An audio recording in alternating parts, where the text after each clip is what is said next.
Hey everybody, welcome to episode 6 of the Vestibule of Heck podcast. I'm Brendan. And I'm Mitchell. Oh man, it's November now.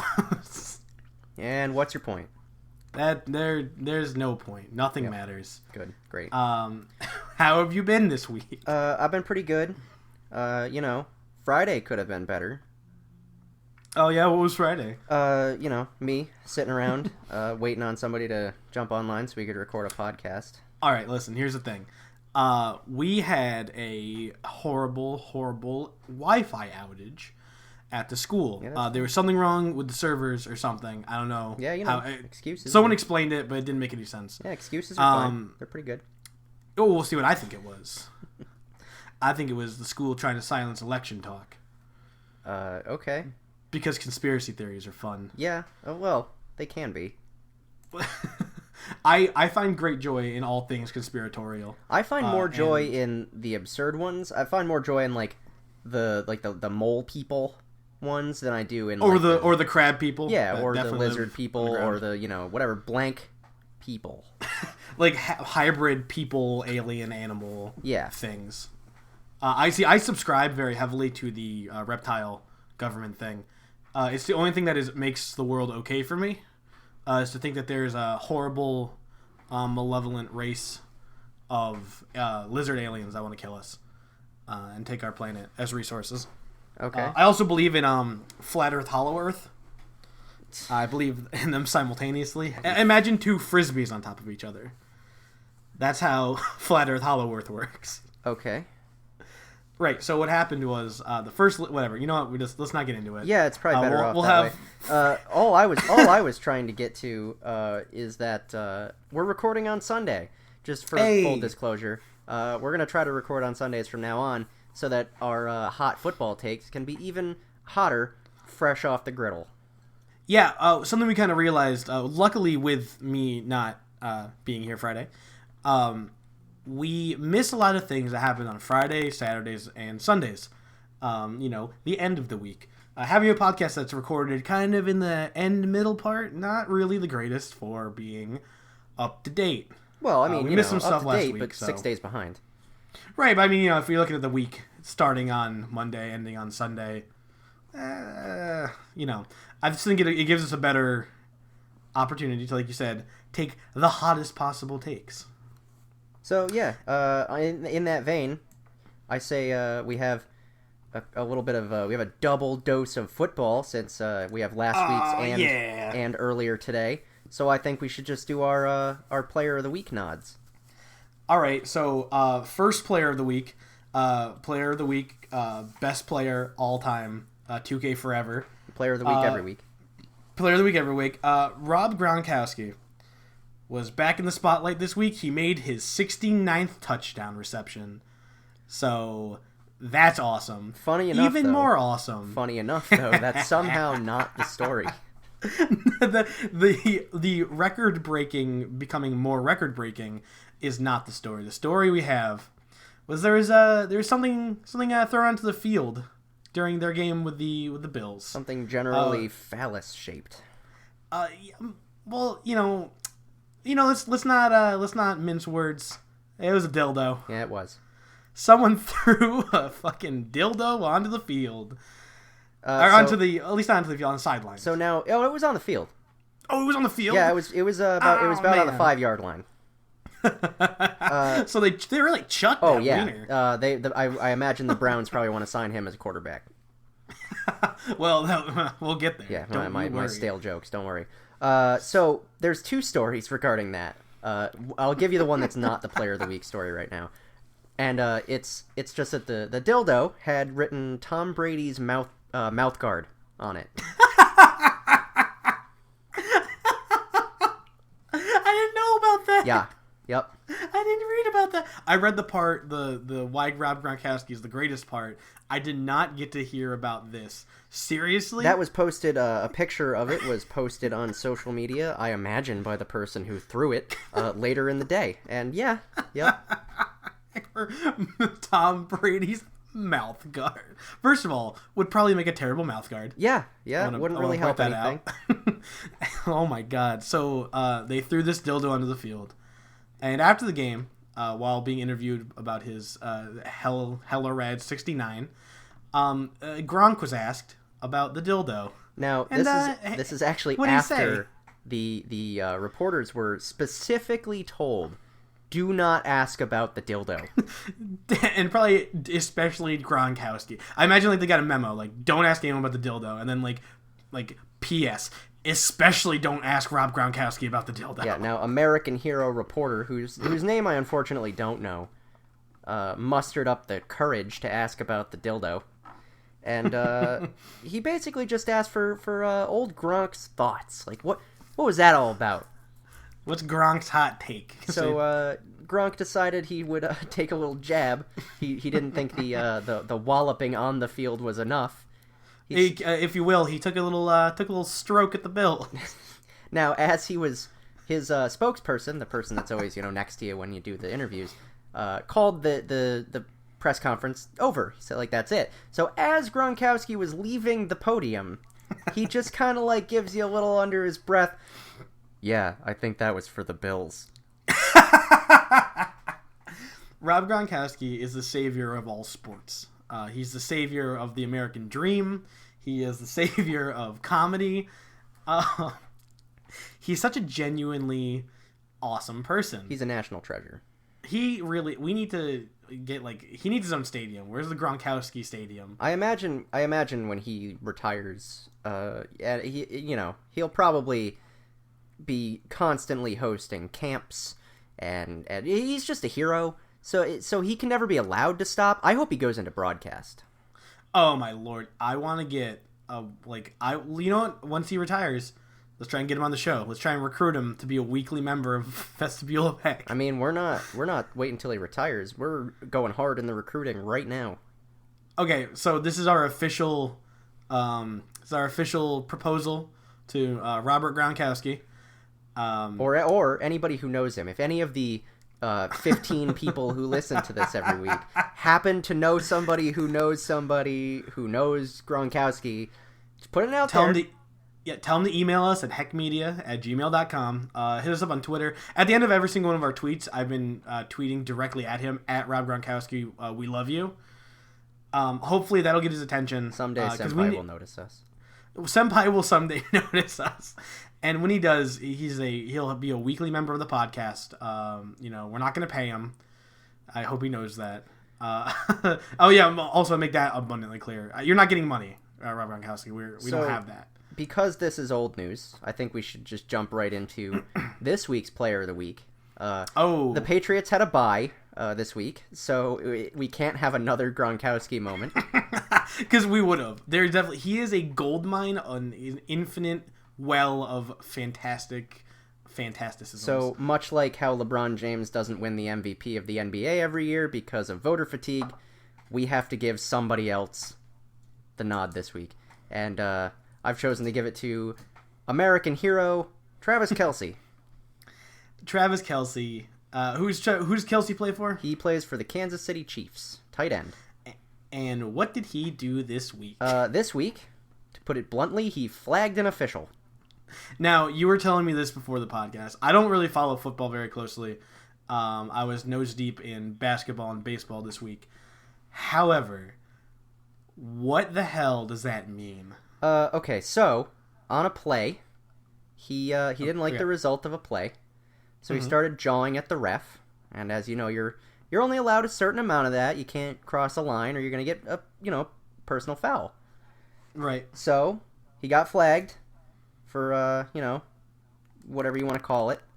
I don't know what the actual unsportsmanlike conduct. Unsportsmanlike conduct. There you go. And a new rule this year is that if you get 2 of those, you're ejected from the game. Oh, really? Yeah. Yep. 2 unsportsmanlikes, you are ejected from the game. That makes sense. I'm putting a cap on that's kind of a good thing. Yes. So he didn't like that either. So as he saw the flag fly, he decided to take his own personal towel that was at his waist, and he took it out and threw it at the ref like a flag. So he flagged the ref. Did he go over the loudspeaker and say what he was for? No, he was not given that opportunity. He didn't pull his own microphone because that's the next step. The ref took off his hat and threw that because apparently, something else I didn't know, once a ref has thrown their flag, they still have the ability to throw another flag for another penalty, but they just throw their hat, their second flag. Why don't they just carry 2 flags? I don't know. Wait, yeah, hang on. Can the National Football League not afford 2 little things of sand? Probably not. I mean, probably cost millions of dollars. So he got the first unsportsmanlike. Yep. Threw his own flag and got the second one and got ejected? Yep. His coach must be so pissed. Yeah, his coach might be, but the American people are not. I think sports need stuff like this, right? Sports by themselves, without personality, can be boring like everything else, right? You need to have that personality. You have to have these people, these personalities who are willing to do this kind of stuff. Who realize that it doesn't have to be 100% serious all the time, and that you can, do what you want to do. Yeah, noted smart person and wildly talented athlete, Richard Sherman, actually came out this last week and talked about why the NFL's TV ratings were declining. And he said it was largely due to that. People aren't being allowed to be themselves. The league is being scrubbed of personality and, as a fan would put it, fun. Right. This is something that baseball experienced a couple of years ago and is still experiencing. And I think football needs to take a page from baseball. Or take an example, rather. Don't take the page because it sucks.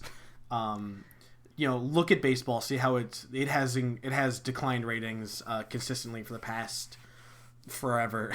Baseball, it's not the 40s anymore. Everyone doesn't love baseball. When you get big personalities, right? People like, once again, as a Mets fan, Bartolo Colon. He is the only one on the team with a lot of personality. Him and Terry Collins, the manager. There's a lot of names in baseball, but they don't have a lot of personality. Like Derek Jeter, not really. Huge name. Derek Jeter, one of the biggest names. Derek Jeter was the most whitewashed, under the radar, and on purpose because of the sport he was in and the city he was in. But he couldn't not be a lot of big. fun. He couldn't be boisterous. Yeah, he couldn't do it. He once again, he was a fantastic player. He was one of the best players the game has ever seen. But who is he? A lot of the big Mets pitchers, Syndergaard, his personality is entirely based on his appearance. They call him Thor. It's not because he acts like Thor. It's because he looks like Thor. Got some long blonde hair. Jacob deGrom looks kind of like the Geico caveman. That's his personality. He's kind of like the Geico caveman. Who looks more like the Geico caveman, him or Andrew Luck for the Colts? Ooh, oh man, I think Cole has more of the face, but DeGrom has the whole physique going on. I don't know. I'd have to put them side by side. I'll write an article about it. Don't worry. Top 5 sportsmen, athletes. See, to your point, I always say root for interesting. I have allegiances for teams in every sport, but I always root for interesting. I wanted the Cubs to win the World Series because that would be a lot of fun. Break the curse, and it's a good storyline.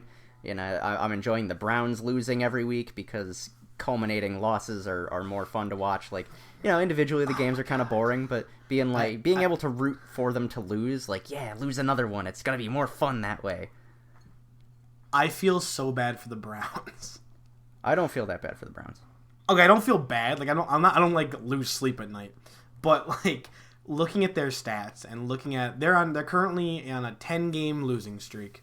It is the 9th week of football. I feel bad for the Browns fans.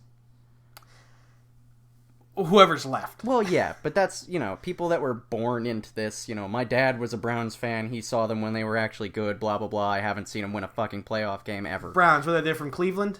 Cleveland Browns? Yes, yeah.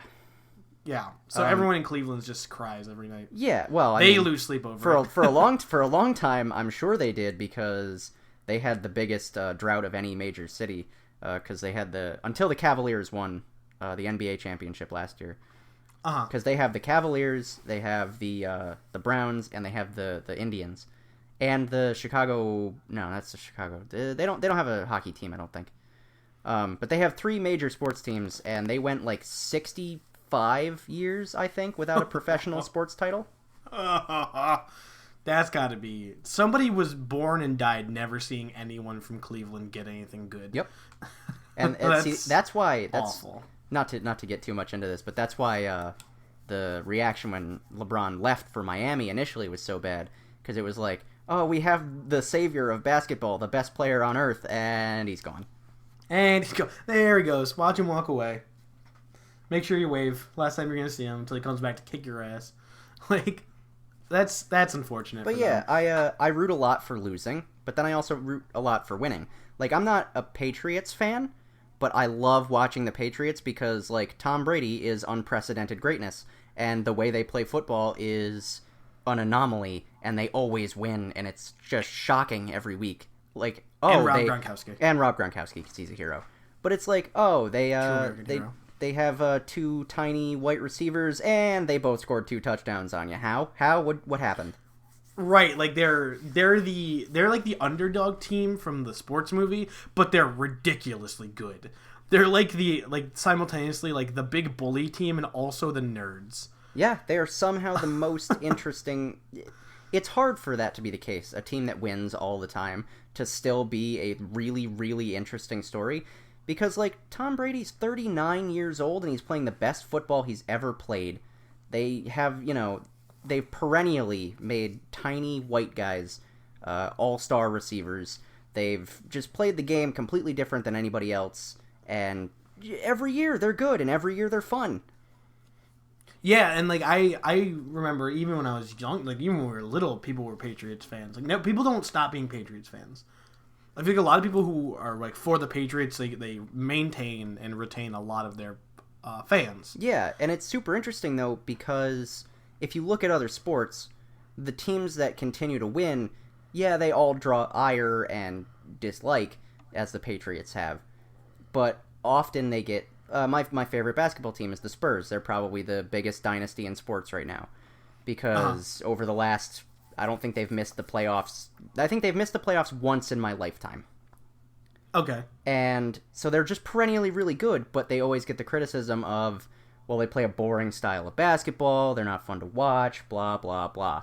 So it's hard to be both things, being the most interesting and the most winning.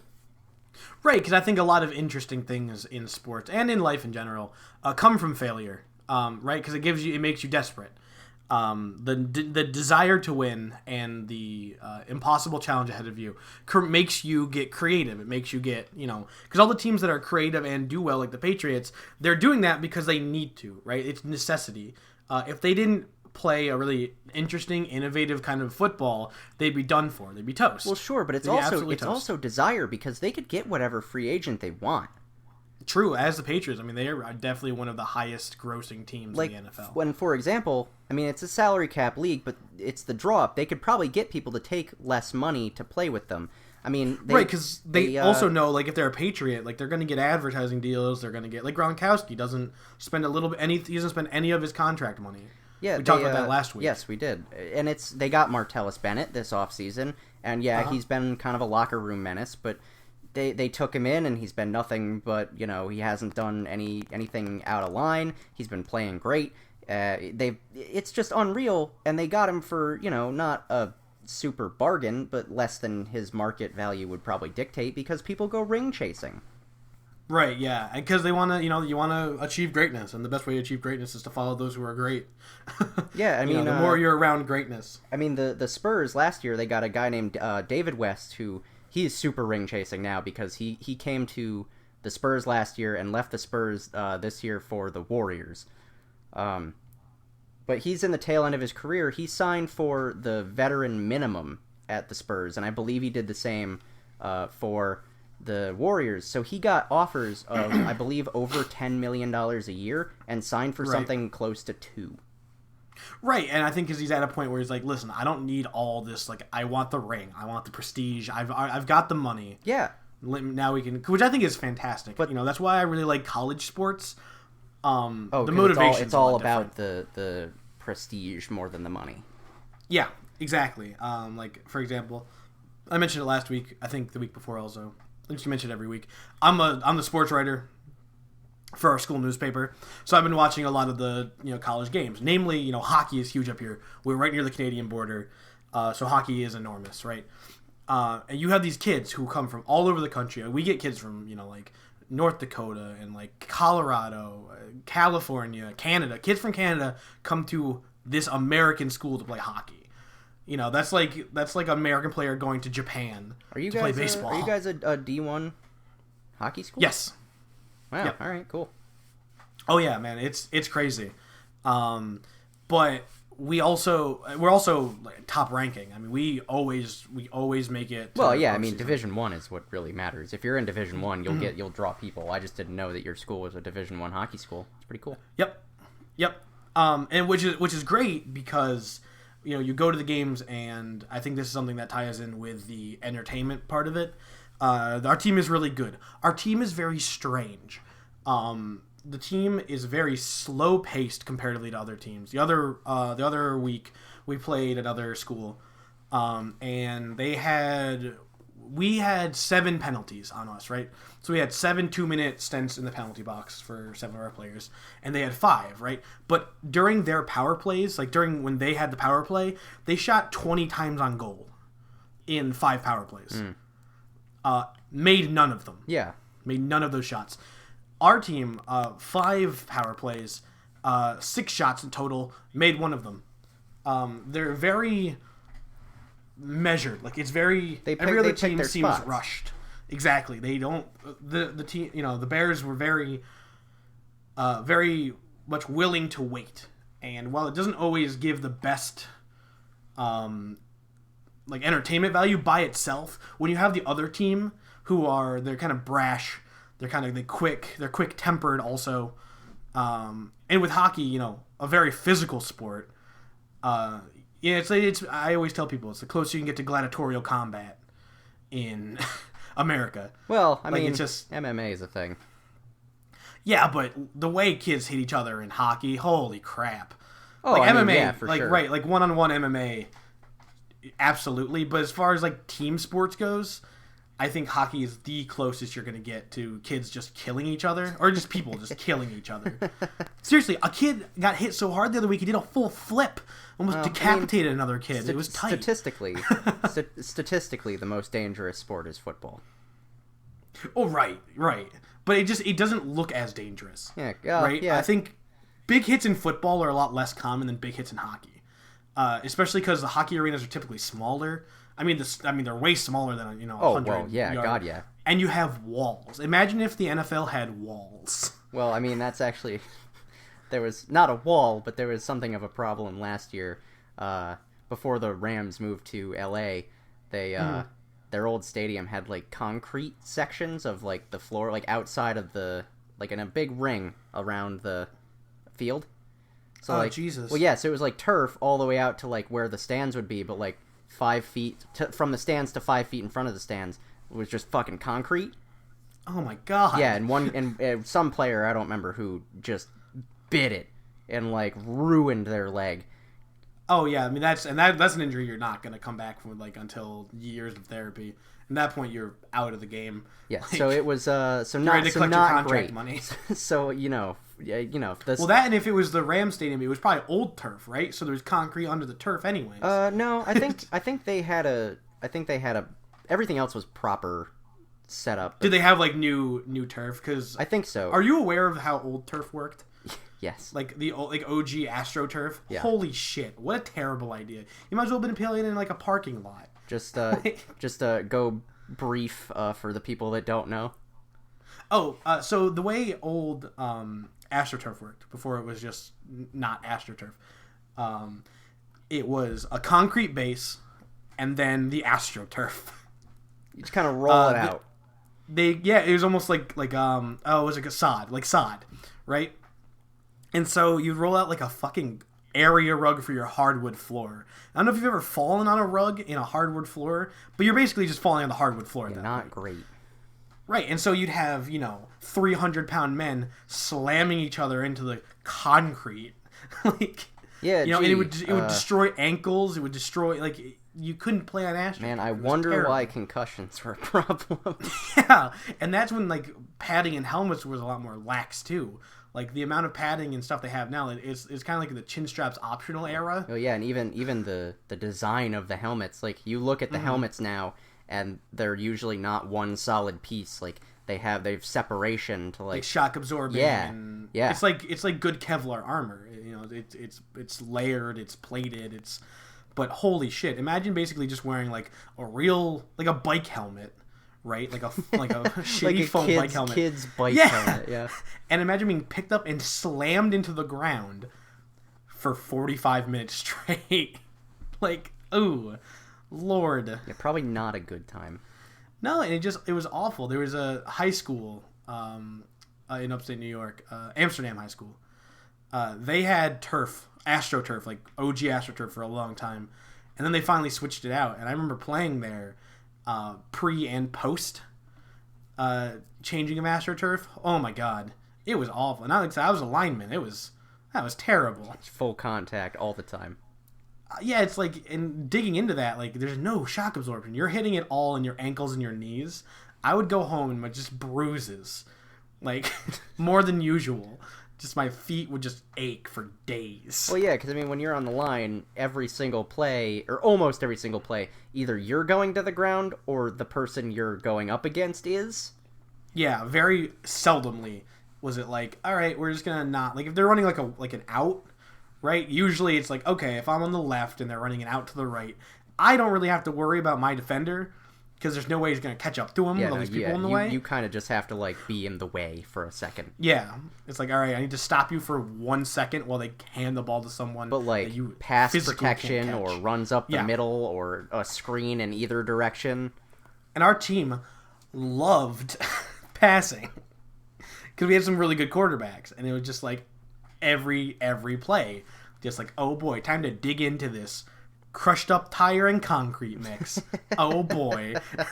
Thank you. Thanks, Jesus, for nothing.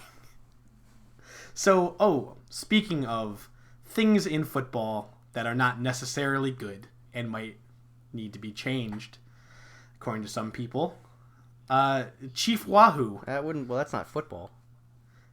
Oh my god. I'm an idiot. You're right. An idiot. Chief, they just played in the World Series. Listen, Redskins, Indians. Listen. It's been a long week in baseball. I'll just go back and have it edited and say baseball. No, you won't. I'm not gonna do that. You're right. We don't edit. We don't edit this. Everyone's gonna think I'm stupid. Everyone already thinks you're stupid. Also, I get this is also a problem for the Redskins. Honestly. Yeah, if we're being honest, I'm just piggybacking. I'm not. Like I said before we started, I don't really have moral outrage here. Sure. But I have a bigger, about the same size problem, but it's like a real smallish problem with both the Redskins and Chief Wahoo. See, just the laughter at saying Chief Wahoo, that's the problem. Yeah, it's just, first of all, it's a funny name. It is a funny name, but that's clearly that's part of the problem though. So to make it perfectly clear, I don't think that the Indians should use Chief Wahoo anymore, and here's part of why I think that. It's a hypocrisy thing. I think they dialed back the use of him as a mascot. They went over to the sea. Yeah, and then as they approached the World Series, they started to trot him back out, as if daring people, hey, we're good now. Look what we can do. I mean, but are they wrong? Not morally wrong. Are they incorrect? No, objectively they're right. Yeah, of course they can. Well, that's what I'm saying. That's the interesting divide in it, right? Where it's okay, it wasn't okay when we were losing, but let's see what happens if we start winning. Well, it wasn't even that it wasn't okay. They kind of made the right decision on their own when they were losing, because nobody was outraged necessarily. There was, about the same amount of pushback on the name Redskins in football as there was on Chief Wahoo in baseball. But they kind of trotted him back, and it's okay, he's around, but he's not forefront, and that's whatever. That's cool. And then they won something, and then here he is again. And then they lost the World Series. And now they're gonna trot him back hard. Like, oh god, bring the C back. We were winning with the C. That's what it was. Chief Wahoo was bad luck. Chief Wahoo's revenge. The entirety of the United States is built on an ancient Indian burial ground. Well, I mean, it's like if we believe in the like the curse of the goat and of Bartman for the Cubs, why not the curse of Chief Wahoo? That makes that. Well, now see, this is getting into the. I think they should change it. I don't care if they do. Well, no, because neither of us are Native Americans. It doesn't. Yep. It doesn't offend our sensibilities. Right. So, like, for me personally, when I look at it, I'm like, okay, I can see how this would be racist. Obviously, it's I understand that this is something that people of Native American descent or full-blood Native American, American citizens, yeah, that's kind of shitty to do, right? But also that's generalizing because they might not care. Like, groups of people, so you can't always globalize. Yeah, no, absolutely. But the fact that there's... But personally, it's like, I don't get okay. I had a conversation with someone the other day about the Boston Celtics mascot. Sure. Because we were talking about Chief Wahoo and, just like mascots in general. And I'm like, okay, well, let me, give you this. The Boston Celtics, their mascot is, an Irish stereotype, like you would see in like a political cartoon. Well, yes, and also the Notre Dame were the Fighting Irish, and they trotted that back, though, didn't they? Yeah. They just go by Notre. They don't really Notre go Dame by now. Fighting Irish. Yeah. I mean, people will still call them that, but I don't think they officially. No, it's any time. And this is exactly what the Cleveland, what Cleveland should do. Yeah, even if they trot it back, they're still gonna be the Indians. People will still associate that. Like, people, I don't think people have a problem with that. Right. It's the obvious depiction. It's less than positive. Yeah, depiction. it's the blackface-esque like depiction of a Native American man. Right, which I think this is also a reason why I think the Redskins one isn't nearly as bad, but they have a worse name. Yeah, they have a worse name. If they were the Washington Indians, no problem. Right, because like their mascot's kind of like a stoic. Yeah. Like very like there's like a respect there. He's a Native American chin is man. high. He is like a native. Yeah, he's a Native American man who is proud. Chief Wahoo is like a not Walt Disney, like a Bugs Bunny cartoon character. Yeah, big old grin and stark red face. Woo! Carries a tomahawk. Woo. I mean, their chant, the tomahawk chop. Yeah. I mean, if you've ever, in the movie Major League. Yep. That is prominent. And again, I think we need to pick our battles. Well, I mean, absolutely. But let me put it this way. An ESPN host, I believe it was Bomani Jones. Okay. He wore a shirt one day onto SportsCenter. It had a Chief Wahoo-esque face, but it was a Caucasian man. And it had in, like, the font of the Indians, like, the Caucasians. Okay. Which, to me, tremendously funny shirt. Right, that's funny as hell. It's super funny. And it's great, because we should be able to poke fun at everyone. Right. And that's poking fun at an obvious flaw in our system. Like, how are you going to do this with the Native Americans and not do it with you guys? He was told to cover it up. Right, well that... On the same network, we have... another prominent host who I enjoy their content, Mike Golick. Okay. He's an Indians fan, and he wears a lot of Indians apparel, especially leading up to the World Series. And it's the stuff with Chief Wahoo on it. It's not the stuff with the C. And he's not told to cover it up. I think when we look specifically at this issue, I agree with you in a bigger sense. But I think with this issue specifically, it's like the singer the other week who wanted to wear the Seventh Streeter. Who wanted to wear the Black Lives Matter shirt. It was actually just a shirt that said "We Matter." We Matter, right? But it was associated. Yes, it was pointed at that, but it's a fairly benign sentence. Right, but it's probably a contract thing because the Chief Wahoo. Oh, that was that one was absolutely statement. A contract thing. I have no problem. That's what I'm saying. This one, I think, when you're looking at the two separately, the Chief Wahoo, that's like an established brand. It's not a political statement necessarily. It can be, but it's not primarily a political statement. However, when you have the shirt that says like the Caucasians, clearly you're parodying Chief Wahoo to make a political statement about, hey, look at this. Oh, sure. Right, which is the point, I think is I'm not gonna big league Mike Golick into telling him to take off his shirt. Like, man, I will. Man, I'm nothing. You're an ESPN host and former NFL lineman. Hey, we're on episode 6. He can eat a dick. Yeah, he hasn't done the same 4-hour morning show for 16 years, best rated on ESPN radio. Hey, listen, he was once on episode 6 on something nobody cared about. No, it's true. I'm just saying I'm not going to big league the guy. I'm not trying to make him to make him a bad guy. I'm just saying the double standard shouldn't be there. Right, and I think in general, absolutely. Like I said, with this situation, I think I understand. However, that being said, yeah, I don't think we've talked about this before. When it comes to comedy, when it's comedy, not something that is racist that you could think is funny. When it is made in a comedic way, right? If comedy is your first and politics are your second, as far as intent, because I think it's all about intent. People hate talking about intent. But I believe I think it's about intent, right? So if I go on stage and I start making racist jokes, right? But I'm there at like a comedy club, right? I think that's okay. If Chris Rock wants to go out, because I'm just as good as Chris Rock now. If Chris Rock wants to go on stage and talk about how crazy white people are, or how like I can't remember if it was him. Someone had like a really good skit about how quickly Latino women talk. Like when they'll go from English mode to Spanish mode when they're mad. Yeah, I think I know what you're talking about. I don't. Right, I'm sure it was more than one person who's done it. Oh, absolutely. Right, because but I think if that's your avenue, if that's where you're coming from, okay, fine. People aren't gonna like it, but that's kind of the point of art. Yeah, no, I think though at and I've always said this, everything you can joke about everything. Right. But know who your audience is.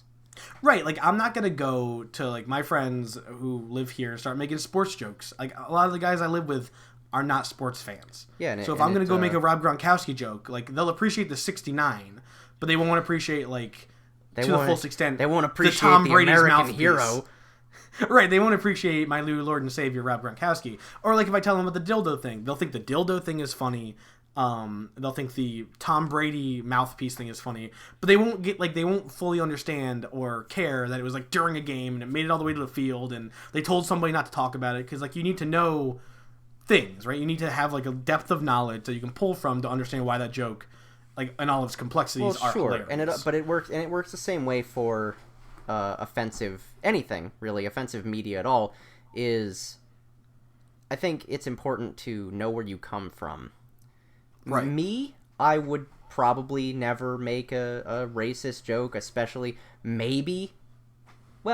definitely around, say, like, a friend of a certain ethnicity, if I'm comfortable enough around them. But I would probably never, on this podcast with you, make a black joke or a Mexican joke, because it's just inappropriate. We're two white guys. We got better things. Right, well, also... We can talk about other things.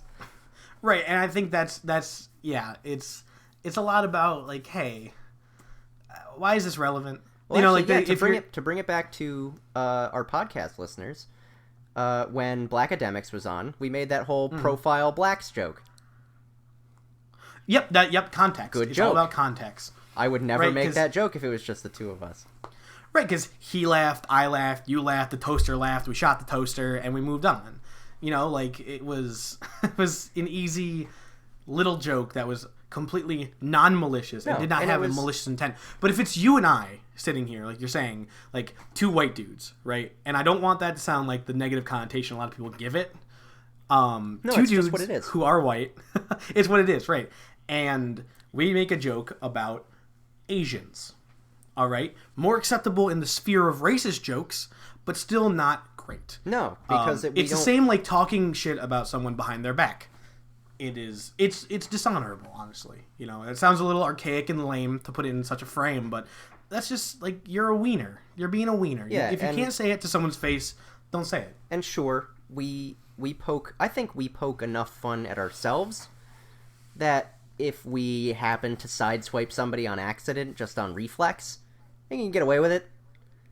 But I would never go out of my way. Yeah, right. Like, that's the same reason why the president, whoever the president, you know, is at the time, cannot make jokes. They don't really joke. And if they do, it's very, you know, it's very calculated and very non-offensive and very, you know, it's very streamlined as far as a joke goes. Yeah, like, there's no measure. It's all in measured terms. Yeah, and inside baseball, we don't script out this by any means, but we definitely cave out talking points before we start the podcast.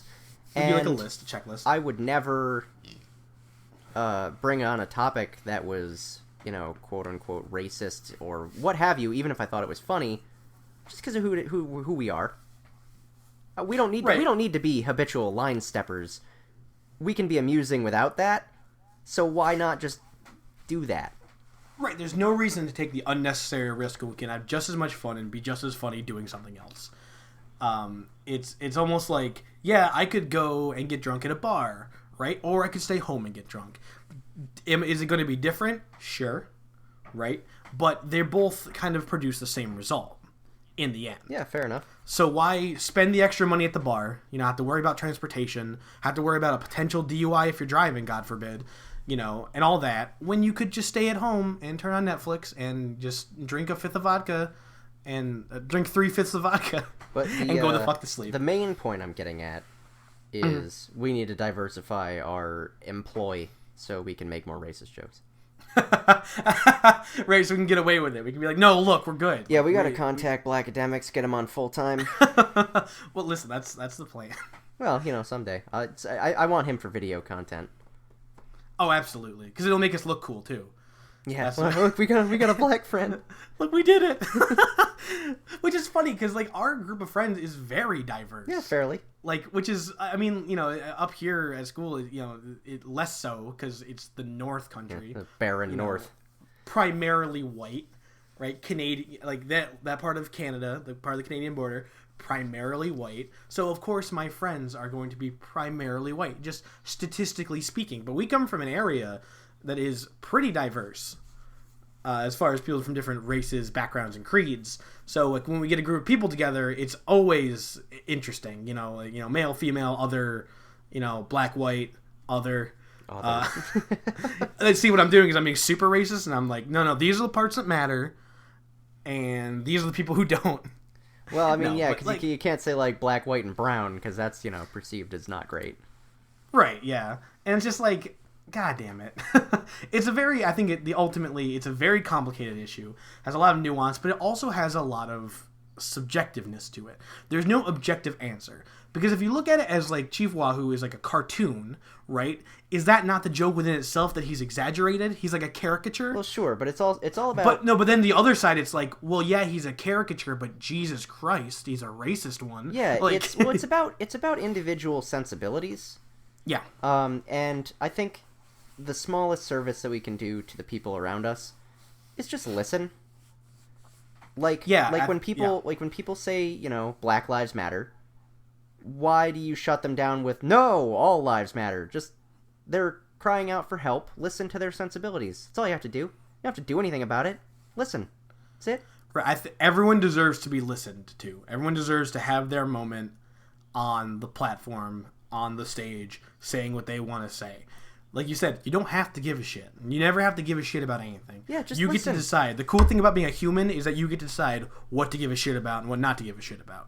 Yeah, and it's the same on all topics. It doesn't have to be race. It can be race, religion, or just a general disagreement. But you should... A thing that happened recently, Bob Dylan winning the Pulitzer for literature. I'm a literature and writing major, and this created gigantic problems with every single person I talked to, right? Because everyone has their opinion on it. I didn't give a shit about the Pulitzer before this, and I don't give a shit about it now. Yeah, your sensibilities just tell you to ignore completely. Which I'm fair. like, oh look, a big basically which is like a corporate gift to someone, because there's a monetary prize to it. I think they don't tell people. Oh man, look, an award that is ultimately meaningless, as always has been and always will be. And that's just me, right? But other people had different opinions on it. Like, Bob Dylan is a hack and he's never written anything, or the face of literature is changing and we need to stay with the times. I didn't give a shit, but I listened to them. Yeah, and that's the most important thing is, and I mean, this goes back to, that thing I wrote a couple weeks ago again about, just don't be ignorant about shit around you. Right. You're just being the bad guy if you don't listen to people. Be the good guy. Right. Listen. You're immediately, even if you disagree with them, listen.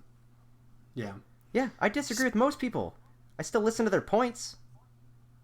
Yeah, I think that's the good takeaway. And that's, we do this every episode, but this is what Heck is about. Platform. Yeah, giving people a platform. Listen to us promote ourselves, please. That's if we listen to us every Sunday. So I kind of want to talk about something a little fringe today. Yeah, we're running up on time, so let's hit that quick. I got a couple things. I got two very related things. Yeah, let's just hit the brakes and do a turn on a dime to just something completely different. This is something that I want to talk about. Two things. Recently, in where was it? In Russia. In Komsomolsk-on-Amur. I'm sure that's wrong. I'm positive that's wrong. In Komolsk, I'm just gonna call it that. No, I'm not. In Russia. Let me just read the headline. Beheaded over a girl. Jealous boyfriend, quote-unquote, decapitates love rival and then takes severed head to show his girlfriend to prove his love. That's a normal thing. Just regular, just every day. This happened on the 3rd of November. It was reported on the 3rd. I don't know when the murder happened exactly. But basically, this kid, there was a 19-year-old kid and a 16-year-old kid. The 16-year-old kid and the 19-year-old kid were fighting over this girl.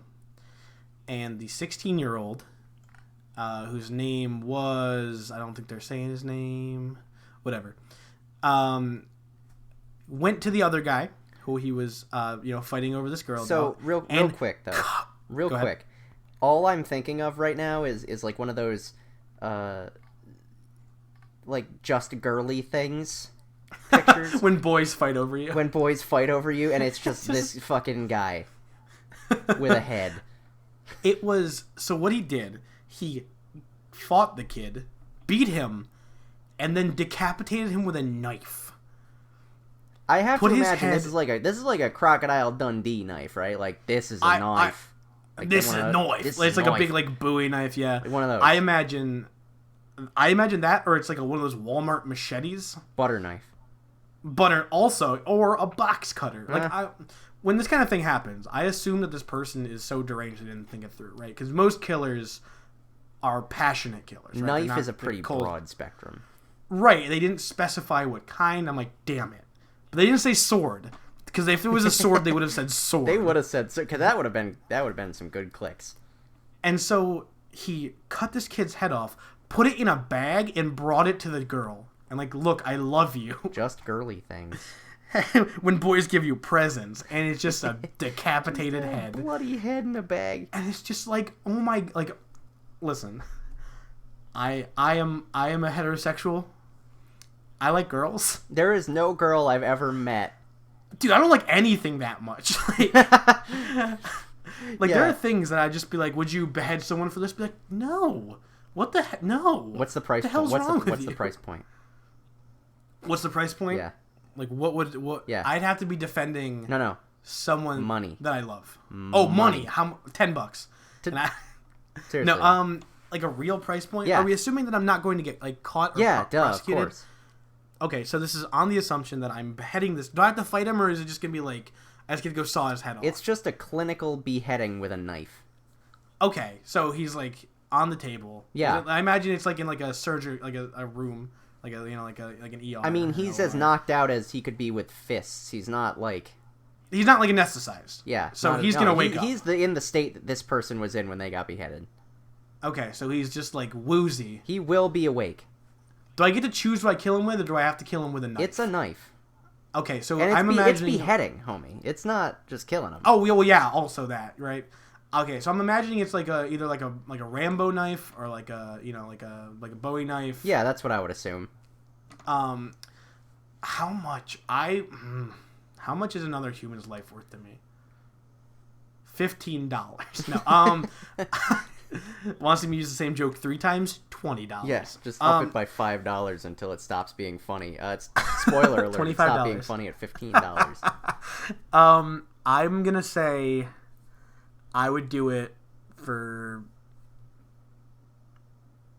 See, I want to say $10,000, but I know that's really low. That's incredibly low. I know it's not very much.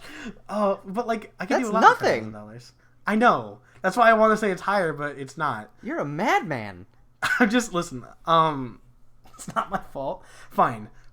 No, I mean if that's your answer, that's your answer. But that told me a lot about you.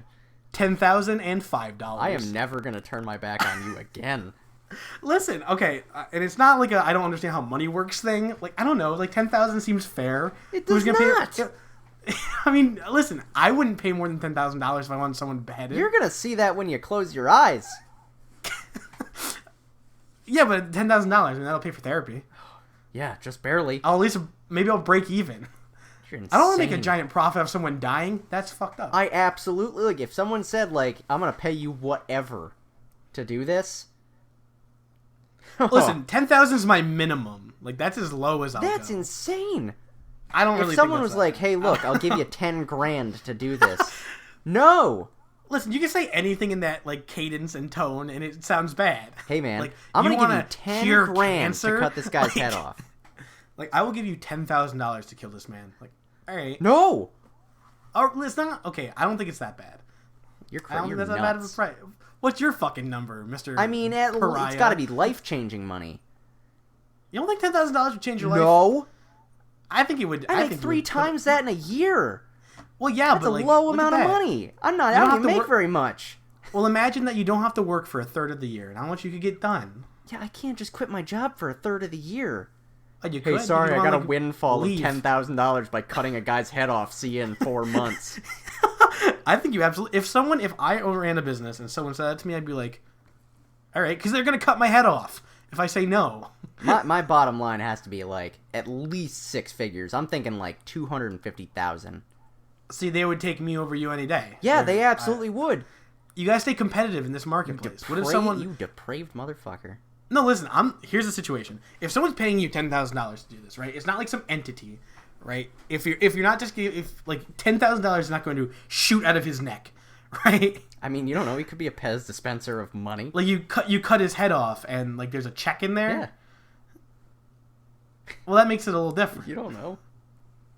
See, what I'm assuming is there's somebody here at something at work, like paying you, right? Like a person or like a company, I mean, like sure. a gang, right? So one, I'm getting in good with this gang by not making them pay me 6 figures. You're going a little too far. It's a one-time thing. It's not going to affect anything else in your life. Really? You don't think cutting someone else's head off? People are going to know about this? Nobody's gonna know. If nobody was, I would do it for free if no one was gonna know. You're a madman. I am never turning my back on you again. Okay? Listen, it's the same argument from last week. Would you rather be a sex predator and have no one know it, or not be a sex predator and have everyone know it? This is becoming a staple. Crazy. Listen, I don't think it's nuts. I think it's all about perspective. Look, you can come over. It's like the Chief when you're Wahoo home for thing. Thanksgiving. But you're gonna like be outside the window. Like you can look. You can look in. I'll keep the window open, but you're not coming inside. Can I bring my knife? Can I bring my knife? No. Are you sure? Yeah, I'm pretty sure. I'm very sure after this conversation. You know, the more I'm talking about it, the more I realize that $10,000 is not a lot of money. It's almost nothing. Like I'm just like I said it, and like I said it from the beginning. Like I think I'm gonna regret this number, but $10,000. In the grand scheme of life, $10,000 is nothing. Right, but like, it's just clearly this is a short-term goal. Clearly this is a very short-term. This is a one-time windfall of money, and you're like $10,000. I gotta stay competitive in this market. See, because the situation presented to you was someone approaches you and says, how much to behead this guy? And you go, 10 grand. Right, and I assume they'll look at me like I'm crazy and leave me alone, and I won't have to do it. No, they'll absolutely... It's a bargain for them. If they're approaching you for this, they're going to take that in a second. They're going to bring you thousands of people. I think as a murderer, I don't deserve to have money. Don't moralize this. No. I want $10,000 because I'm a bad man who's killing someone. And I'm going to buy $10,000 worth of meth. You're going to start... do it all and die. You're just going to start digging a hole. Like, I'd pay him for the privilege. I'd give him $5. I'd give him $10. $10. See, the joke is still funny. Fuck you. No, it's funny because it's been turned on its head. The evolution of jokes. Ladies and gentlemen, speaking of, I'm going to just talk about this very briefly. I might just say its name and we'll stop. Sure. Shrek 5. Yep, that's it. That's happening. So, I think we're going to wrap it up for the night. Yeah, Shrek 5 from the creators of Minions. Thanks for listening. And Despicable Me. Well, okay, so a good movie and then a bad spinoff. Okay. And then Cancer. Yeah. So Shrek 5, I hope, is going to have more small, maybe mentally handicapped, like pets. Yeah, sure. It's like in the Godzilla cartoon from like the 90s, 2000s. Great cartoon. With Gadzuki. Yep. Gadzuki, his son. Yeah. Which is not the son of Godzilla, by the way. It's not. Nope. So yeah, Shrek 5, and now we can go. So thanks everybody for listening. Time to go get my $10,000. Yeah, thanks for listening to the Vestibule of Heck this week. You learned a lot about one of us. I think it says a lot that you're so offended for $10,000. I think you're getting a little too bougie for your britches. Yeah, well, what are you gonna do about it? What are you gonna do? Behead me? Maybe. Is there anything you want to hit on before we go? No. Besides Shrek 5? I think we really nailed it this week. All right. For Heck Media, I'm Brendan. And I'm Mitchell. Thanks for tuning in for the 6th episode of Vestibule of Heck. Thanks, guys. Shrek 5. Love ya. 2019. Love ya. All right. Bye.